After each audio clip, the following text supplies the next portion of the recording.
Hi, good afternoon, and welcome to the LIGHTWAVE live webcast for improving OTDR accuracy for emergency restorations.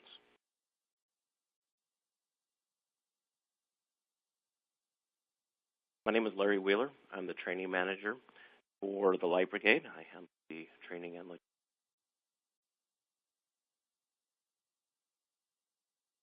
logistics for all of our classes.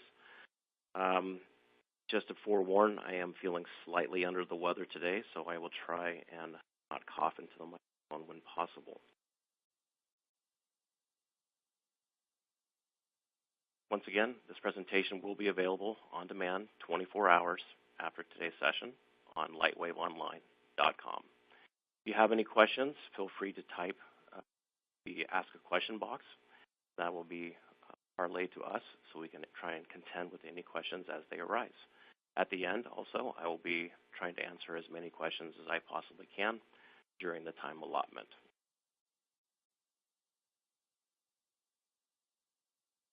A little bit about the Light Brigade. We have been doing training since 1986 and have trained well over 50,000 people since then. We offer a variety of courses from anywhere from our beginning Fiber Optics 1, 2, 3 to specialized courses such as oil and gas industry, mining, utility, fiber to the home, and site plant design.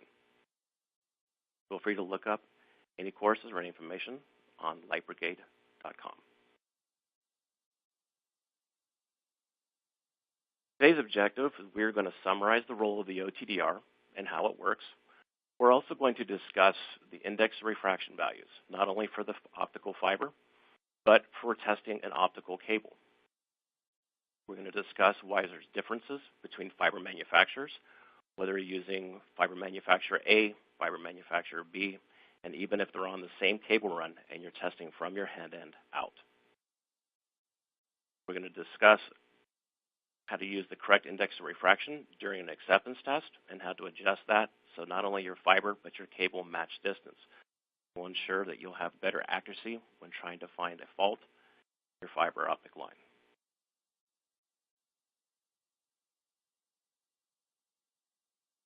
All right, so common misconceptions for fiber length versus cable length. Why are there differences? Well, the cable manufacturing itself, the fibers are loosely buffered inside the buffer tube. This allows for expansion and contraction due to hot weather, cold weather, cyclical changes, installation, everything. If the fibers were not allowed to expand inside that cable, under tension, the fibers would snap.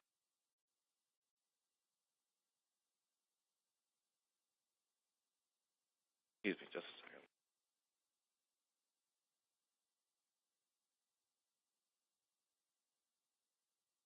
All right. So the Helix factor is the percentage of extra fiber to cable. This is variable between all different cable manufacturers. The index of refraction for the fiber and the index of refraction for the cable are two different variables. If you're testing with the manufacturer's I.O.R of the fiber, that is measuring fiber distance. That is not measuring the actual physical lay length of the cable distance. This is where some problems can occur. We're also going to discuss what happens if you have a span between two different fiber manufacturers with two different indices of refractions. We're going to discuss also the sheath marking accuracy of the cable itself. We're going to try and discuss ways to get better results when using OTDR testing.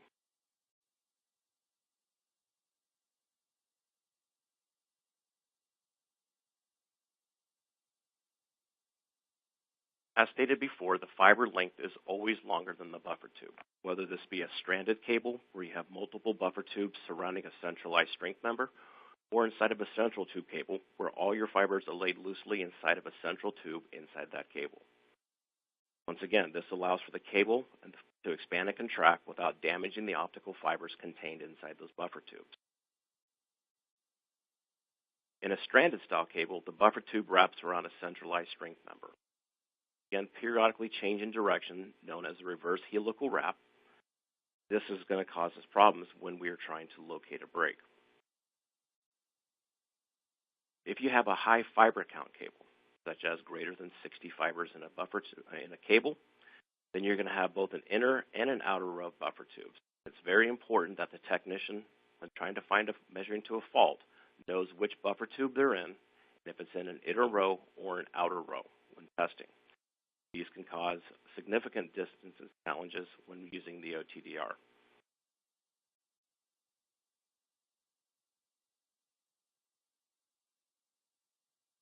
As you can see by the picture itself, an optical fiber inside of a buffer tube is laid loosely. This allows, once again, for the cable to be stretched without damaging the fiber.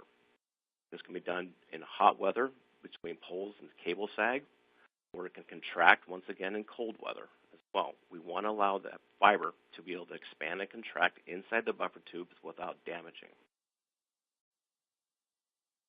The little picture on the right-hand side does show a higher fiber count cable that has both an inner row of buffer tubes and an outer row of buffer tubes. We're going to discuss a little bit later that we'll need to derive multiple sets of indexes of refraction to be able to get both the outer row and the inner row to achieve the same length when testing an optical fiber. We will discuss how to do that a little bit later during this presentation.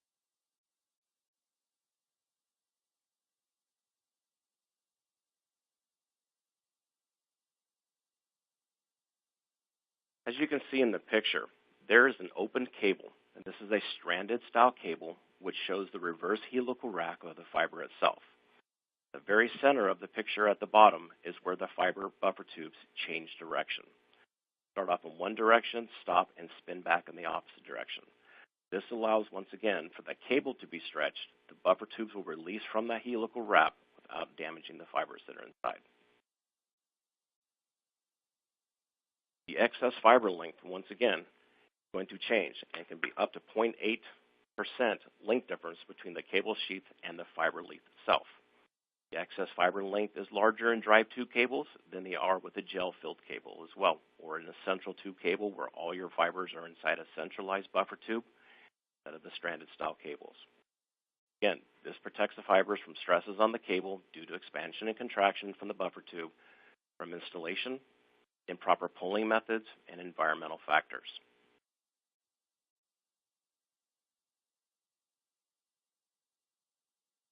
Once again, there's many reasons why we have this reverse helical wrap inside of a fiber optic cable. One, the strength. Rope is much stronger than individual strands. It gives the cable more pull strength without damaging the optical fibers by keeping it in this helix factor. Also, the roundness of the cable will maintain. To increase the number of buffer tubes inside that cable, you can still maintain the roundness of that cable when pulling around bends through conduit, etc. The greater the helix percentage, once again, the longer my fibers will be inside of that cable. Many different cable manufacturers will provide you that helix percentage of the additional fiber to cable. But the best time to do this, as we're going to discuss later, is during an acceptance test when you have the reel of cable in front of you and you know the exact distance of the cable that you purchased. Test the fiber using the manufacturer's index of refraction for the fiber and make adjustments to your index of refraction so that your fiber distance and your cable distance match. This will help you find out the breaks later when troubleshooting an optical fiber.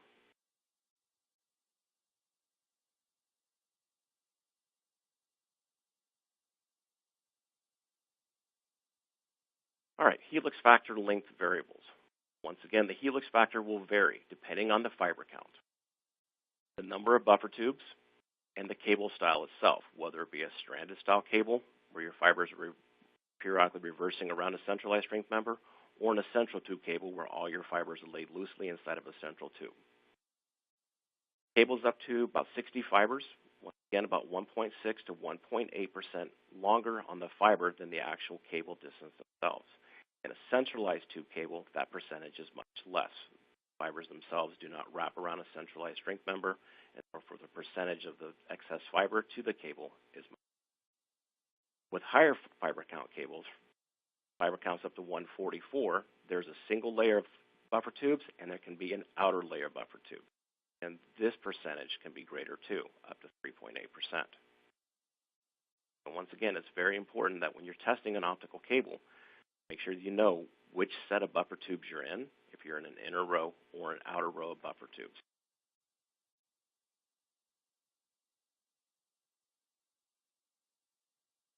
Also, changes in index of refraction or where the light is traveling inside that glass. The mode field diameter is the area in which the light travels in an optical fiber.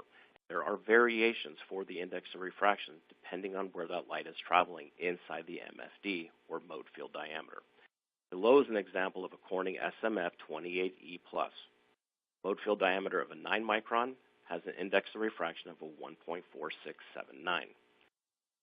Mode field diameter is increased to 9.5 microns, may have an index of refraction of a 1.4675. Does not seem like much carried all the way up to the 10,000th place. Once again, over a 10-kilometer fiber optic span, that can lead to a 2.725 meter variance in trying to find the distance to a fault or a break.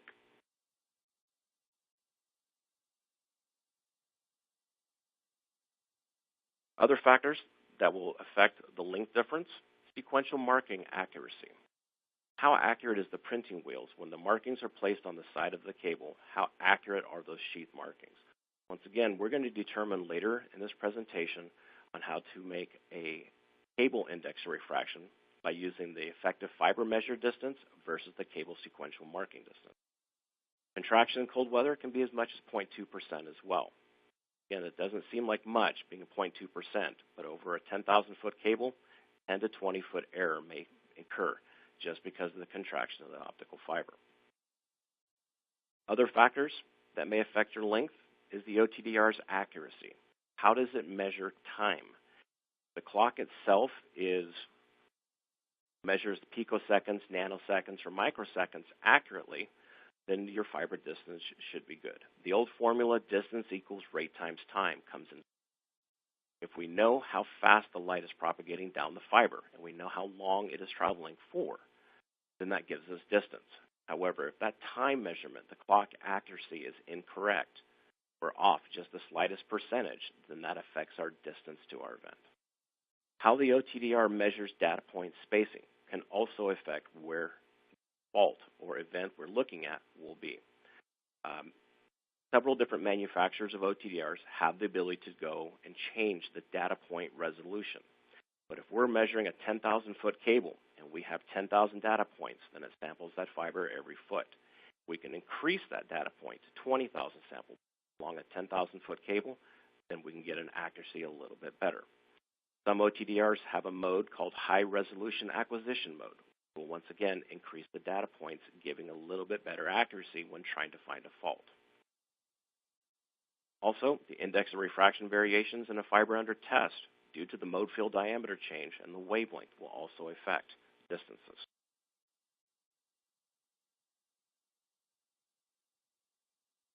Why is this important? Trying to find the faults. And there's many different types of faults that people are going to experience when using an OTDR. For example, the picture on the right might be just a small bird shot from a shotgun. That may have only damaged a few of the fibers inside of that cable, while the rest may remain untouched. The fault, a complete cut of the cable. It is only a partial damage to the cable. And if that partial damage to the cable is now exposed and water gets in there and freezes, then we're going to have events further down the line. High fiber attenuation due to improper installation, microbends and macrobends, found as well using an OTDR. Some of the difficult problems to locate, once again, are the gunshots, rodent damage, rodents getting inside a conduit, inside vaults, inside cabinets, chewing the cable. These may not be as prevalently or as easy to identify from the technician, but these are things that we can test with using an OTDR and try and find and locate these problems. One of the easiest things to be able to recognize an issue is when we have something on the top left-hand corner. We know where that fault is going to be. It's very easy to go out and identify where the problem may be. See that the traffic cabinet is pushed over. However, is the fiber before and after that cabinet damaged? We need to make sure that when we're setting up an OTDR correctly, we're finding the fault. And it may not be to the break. It may be to where the cable is actually stressed. Digging up, human error is another problem.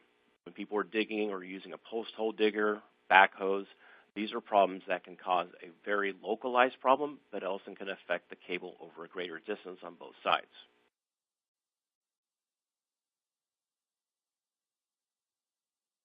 so let's talk about the index of refraction and what it is. The index of refraction is the speed of light in a vacuum in comparison to the speed of light inside the medium in which it's being tested. In this case, we're testing an index of refraction for an optical fiber. So if we have the speed of light in a vacuum at 186,291 or 186,282, depending on the source you're looking at, and the speed of light in the fiber is 126,642 miles per second, if you do the math and divide the two numbers, you'll get up an index of refraction. That is a ratio. It's a 1.471. If that ratio is closer to the number 2, it makes our fiber perceive that it's longer. If that index of refraction is lower, closer to the number 1, then it makes our fiber, or excuse me, just the opposite. The number is greater, closer to 2, it makes our fiber pretend it's shorter. If the index of refraction is closer to 1, then our fiber is actually longer than what we're. And this is one way that we can adjust the index of refraction to match our cable distance. Since we know that our cable is actually shorter than the fiber we're testing, by increasing that index of refraction, we can make the fiber pretend it's actually shorter than what it is and match the cable distance. A little bit later in this presentation, we're going to go over how to do that. Some manufacturers give you an easy button. We're going to show you how to do it the mathematical way as well. Once again, the OTDR only measures fiber length. It does not measure cable length. But the technician can compensate for that by increasing the index of refraction so that our fiber length and our cable length match. The manufacturer will give you the index of refraction for the fiber contained inside the cable. Remember, not all cable manufacturers are fiber manufacturers. There's many different companies out there that buy their glass from a manufacturer and they make the cable. They will provide you with that specification sheet on the order of what the fiber index of refraction is. Some websites will actually give you what a cable index of refraction is or a Helix percentage, and that is another way to be able to adjust it. Once again, to accurately calibrate the OTDR, the technician must know the fiber size, the type, the manufacturer, as well as the wavelength being tested. We're going to have several different indexes of refraction. If you're testing an OTDR 1310 and 1550, you will have two different sets of indexes of refraction. Each wavelength travels at a different speed through glass.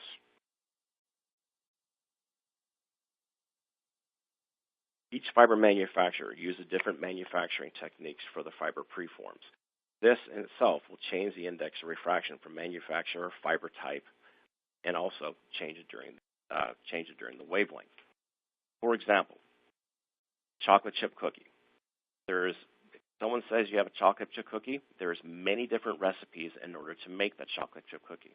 Every fiber manufacturer out there has their specific recipe on how to make their glass. This in turn, every manufacturer has a slightly different index of refraction. While the ITU will specify that the fibers have a minimum physical and optical specification, they will always try and be better than the standard or the specified values of the ITU. For example, if our industry standard is 0.35 dB per kilometer at 1310 and 0.25 dB per kilometer at 1550, most fiber manufacturers will come in well less than this, 0.3 to 0.33 or 0.18 to 0.22 at 1550.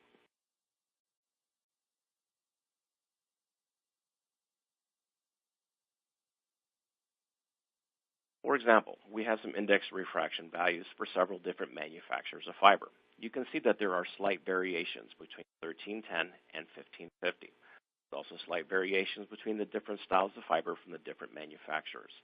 It is incredibly important to always document what type of cable are in your system, where they're located, to be able to ensure proper OTDR accuracy. Remember, all these values that they're given are for fiber length, not cable sheath length. Again, we are going to adjust these numbers a little bit later so that our fiber and our cable are the same distance for troubleshooting.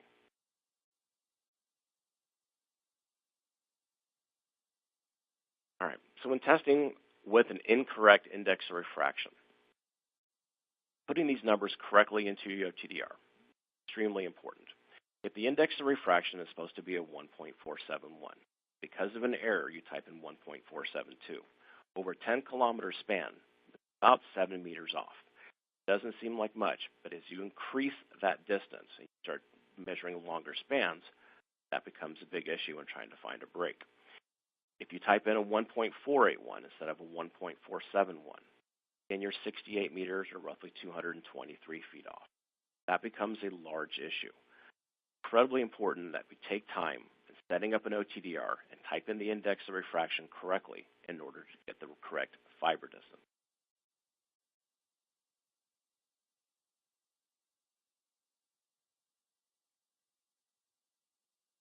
Best time to do this is during a cable acceptance test.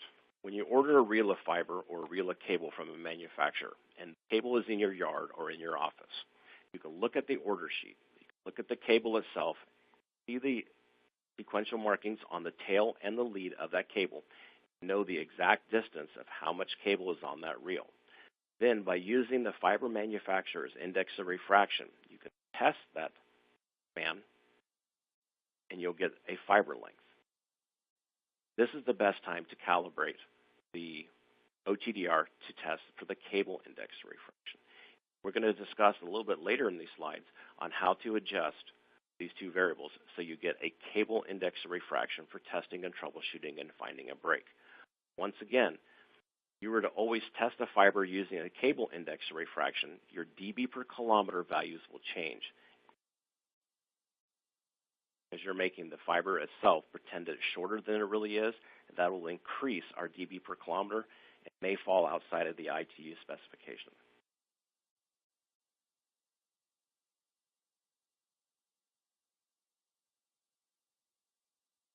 One question that's coming up is some people actually do not do a cable acceptance test when the cable is actually in their yard. Can this be done out in the field? Yes. As long as you have proper documentation of how long your cable span is between your panels or splice closures and you have actual physical length of cable, this also includes the cable slack inside the panels and closures, then yes, you can adjust the fiber index refraction to match the cable index refraction as long as you know the known distance of the cable that you're testing. But make sure you also include the slack that's inside each panel and each closures, because these can vary by quite a bit. If you're off by 20 or 30 feet, you didn't include the slack that's inside your splice closures or splice panels, that will make a variance on your troubleshooting later in the road.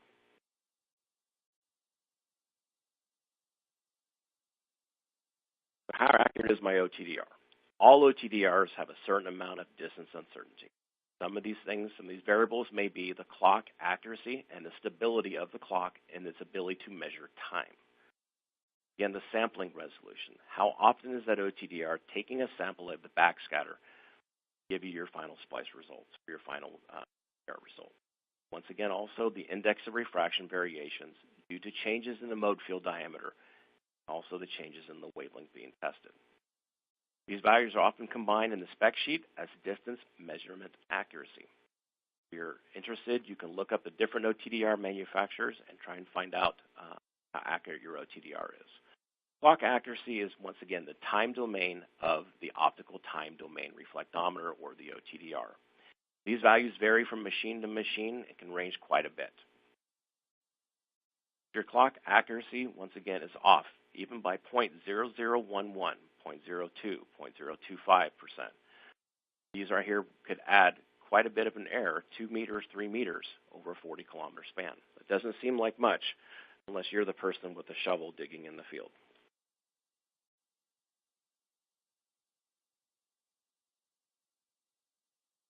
Data points.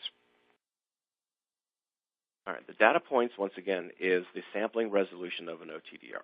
As you can see at the top pictorial there, if you have a smaller number of data points, then your proximity to finding that break will actually be greater than if you increase the data points on the image below. You can increase the number of data points on an OTDR, your ability to get closer and closer and closer to the final break will be much better. Again, there are several different OTDR manufacturers that give you the option to change the data points. But also remember that when you're increasing your data points, that increases the amount of information that your OTDR has to process, and it takes time to get that information back. Also, when saving these files, that increases your storage files quite a bit.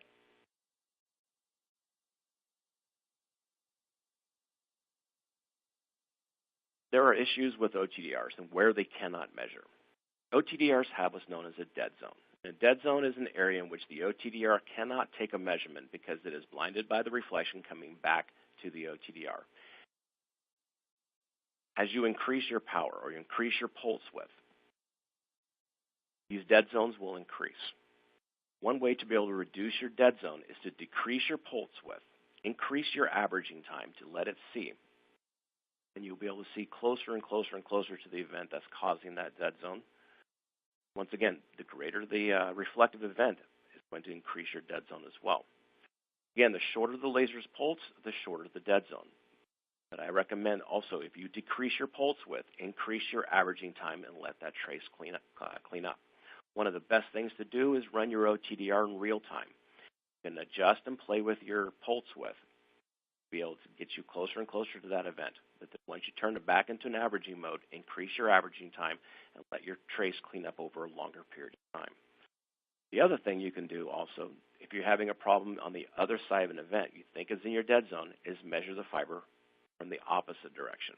Instead of measuring from point A to point B, measure from point B back to point A. And make sure you notate the distances to those. That way you'll be able to find also a problem on the other side of the dead zone. If it's close in, such as a local area network, another device that can be used to find a problem in the OTDR's dead zone is a visual fault locator or a visual fault laser. If there's a break or extreme microbend or macrobend and close enough in, then a visual fault locator can help identify some of these issues.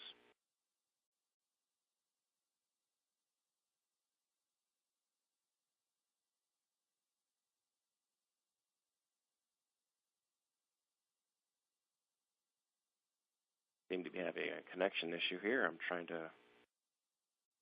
forward my slide and, oh, there we go. Fiber roll-off. Once again, these are caused by a non-reflective event at the fiber optic end. Now, this can be caused by a break. The cable itself is sheared. It has an extreme microbend or a macrobend.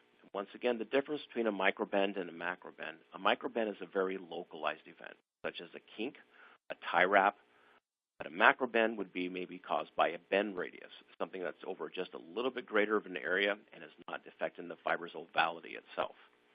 Water. Cable is actually compromised and water gets inside the cable and freezes. Then, of course, it can cause also a bend.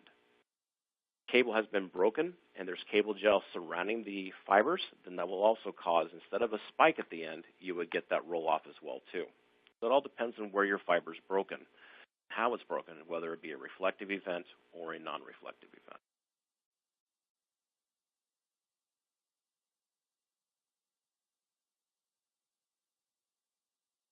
All right, so if your fiber span itself has multiple manufacturers of cable, there are things that we can do to increase our accuracy in trying to locate the break. Once again, not all manufacturers use the same index of refraction. So if you're testing a span that has multiple manufacturers, it's sometimes a little bit more difficult to be able to find the break.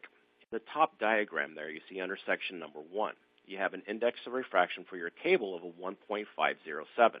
Now, this number we've derived by dividing the fiber distance by the cable distance, and we got a helix percentage. And we'll cover how to do this in the next couple slides. We multiply that helix percentage by the index of refraction provided by the fiber manufacturer to get the cable index of refraction. So if we're testing from the start of our span to marker A, and we're using the correct index of refraction for section number 1, then the distance between the start and marker A is correct. However, marker A to marker B, if it's a different manufacturer, will be an incorrect value. And if you're trying to find a fault at marker B, use the diagram down below. We're going to use the index refraction of the cable that is close to the fault to be able to find our break. Now, the distance between marker the start and marker A is incorrect now. However, the distance between marker A and marker B will be correct if we use that manufacturer's that manufacturer's index of refraction. It's always imperative that we always measure from our closest known event forward to get an accurate measurement. So place your markers on a known event such as marker A and measure the distance using the closest cable index of refraction between marker A and marker B.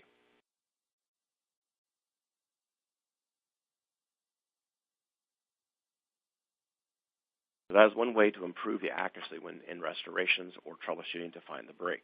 Once again, if we are having the wrong index of refraction in, and we're measuring from our start or a head end out to that event, and we have a 3% error because we did not adjust the fiber to match the cable, 3% over 10 kilometers is a lot worse than being 3% off if you're only a kilometer away. Once again, if you have the ability to, always measure from point B back to point A as well to be able to locate the break. Always measure from the closest known event to where your problem may be. That will minimize the potential for error.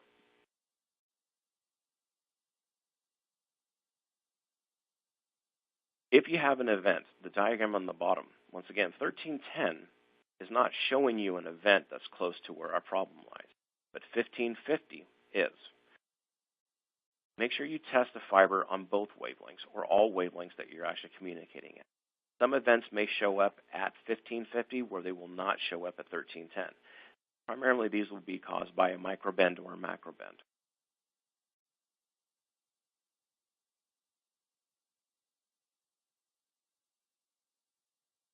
All right, so let's talk about how to determine the cable's index of refraction versus the fiber index of refraction.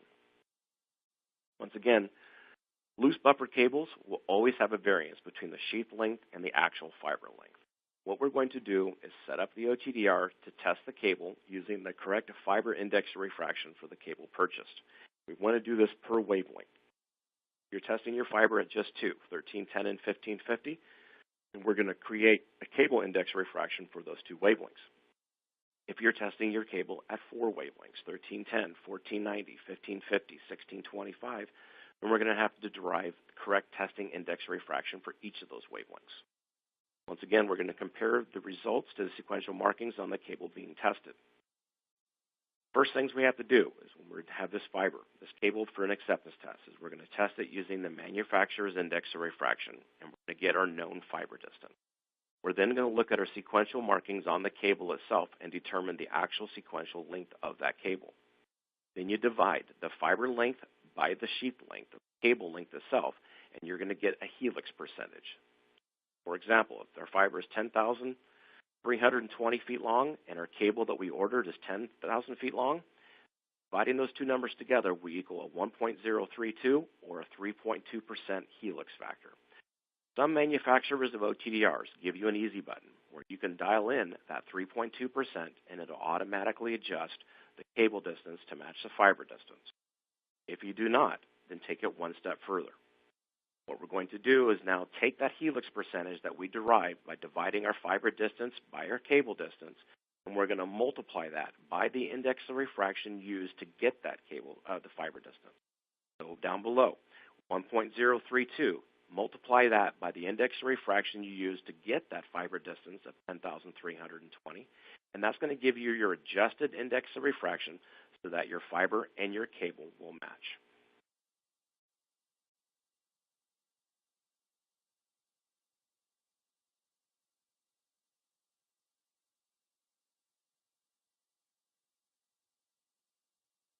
Once again, I'm not going to change slides and go back one.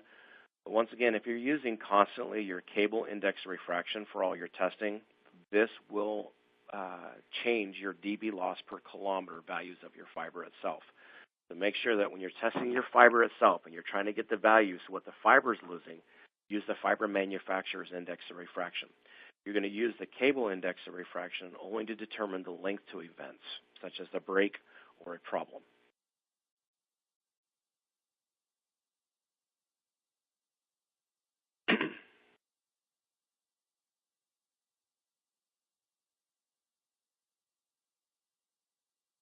All right, so once again, to be able to do an acceptance test is one of the most important things when getting a cable.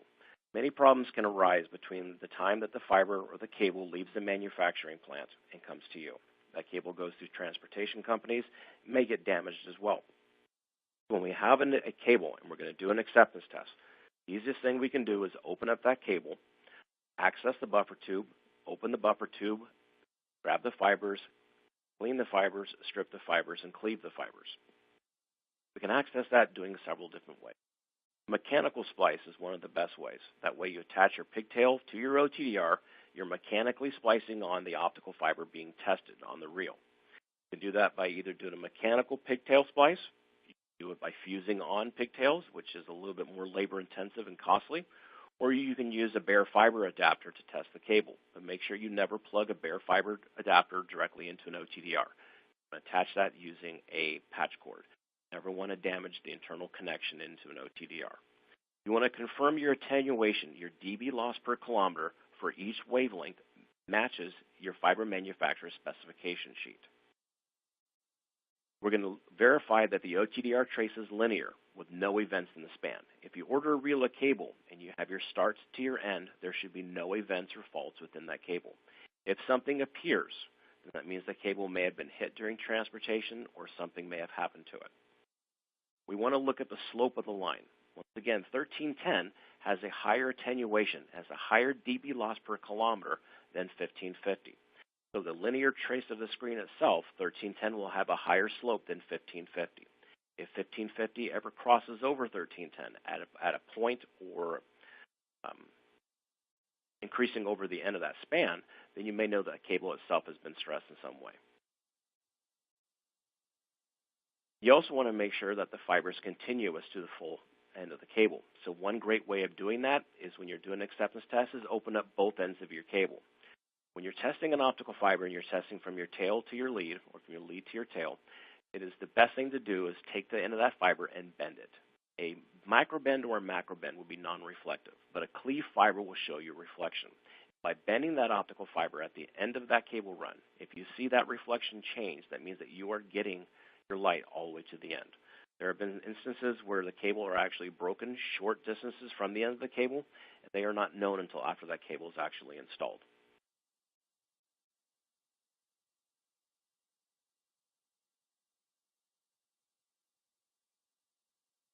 This slide is a little example of a cable acceptance test form, and this is really important to do. One, the fiber manufacturers, or the cable manufacturers, will provide you with a test report as it leaves their warehouse and comes to you. The nice thing you can do is test that optical fiber and compare it against the results that were given to you by the cable and the fiber manufacturer. It's very important that you test all fibers in a fiber optic cable and at the wavelengths in which you're going to be operating at. Make sure that there is no change in distances between the fibers, or there's a very slight variation between the distance of the fibers. You want to make sure you document all this stuff down. It ensures basically accountability. When you give this reel of cable to your contractors or to your installation crew, you know that by the time you've given it to them, everything on that cable has been accepted and is working flawlessly. After it's been installed, problems may occur due to improper installation, and it's nice to be able to go back and see that the cable itself, prior to installation, was functioning, versus after it's been installed, there may be arising some issues.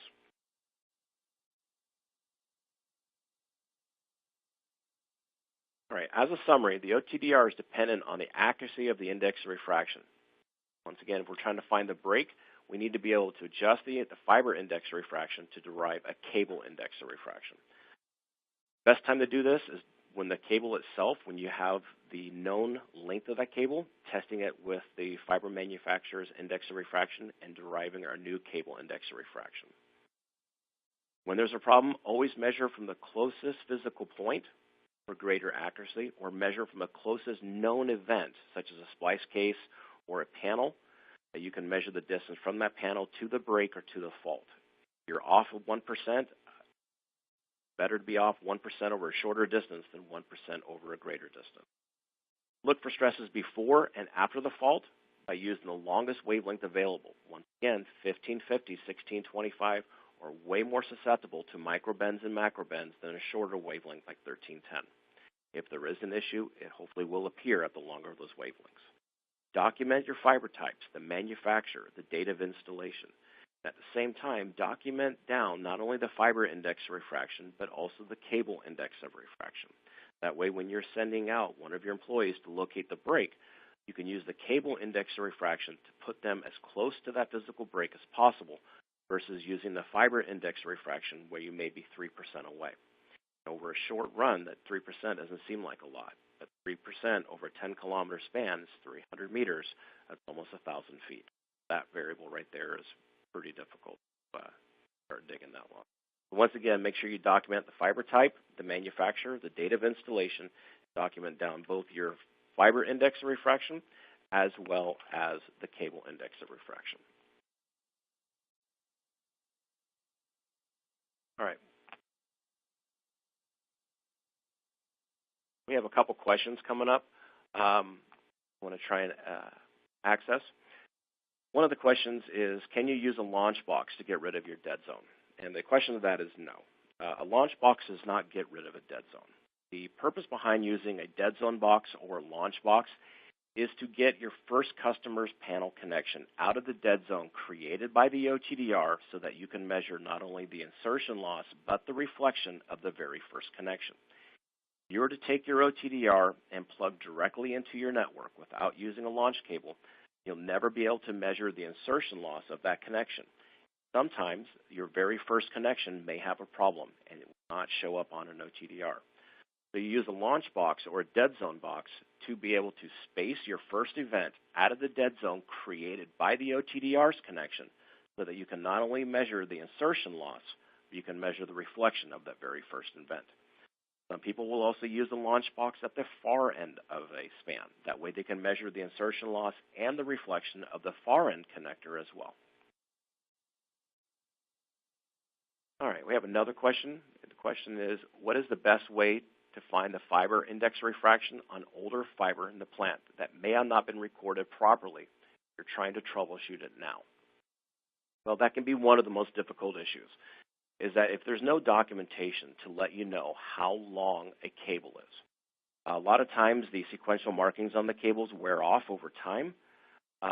Unfortunately, that can be a little trickier of a scenario.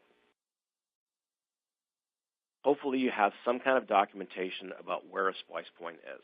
If the cable is aerial and you have two splice points that are close to each other, what you can do is use a measuring wheel and try and measure the distance between two splice cases. And as long as you know a very close estimation of how long your cable is, once again, you can use the manufacturer's index of refraction to be able to divide the fiber distance by that cable distance and derive your new cable index of refraction. Once again, it's just a mathematical ratio. One of the easiest things to do is if you know the cable length, we can always derive a testing cable index of refraction. For example, if we do not know what the fiber index of refraction is, but we know how long that cable is between two splice points, you can arbitrarily make up an index of refraction, such as 1.65432. When you test that fiber will perceive that it is shorter than the cable itself. Yet is, when we use that index of refraction we just made up, 1.654321, it says that our fiber is only 9,200 feet long. But we know that that installed cable is 10,000 feet long. Divide the 92 by the 10,000 and we'll get a 0.92, whatever number I said. Multiply that number by the 1.654321 that we use to get that fiber distance, and that will still give you your adjusted index of refraction. Once again, that's just the cable index of refraction. That is not the fiber index of refraction. That'll get you close to be able to find that break.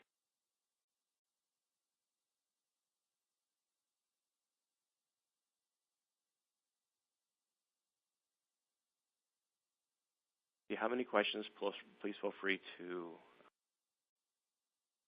write in the questions and answer box, and they will come up and we'll be able to address those.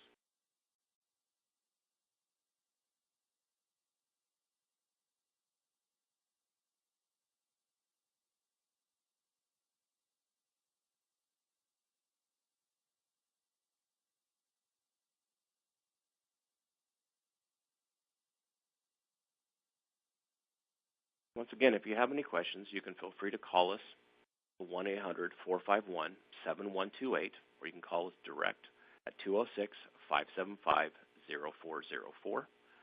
If you want to send any questions regarding this presentation, feel free to contact Larry Johnson at larry@lightbrigade.com.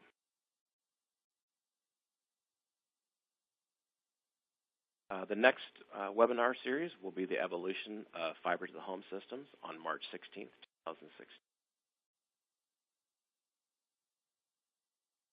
We do have one other question, is will these slides be posted for attendees to download? Yes, 24 hours from now, if you go on lightwaveonline.com, they will be available to be downloaded.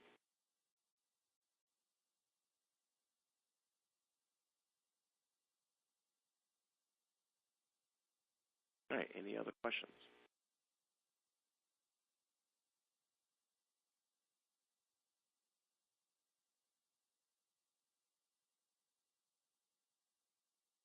All right, have a wonderful afternoon and enjoy your Wednesday.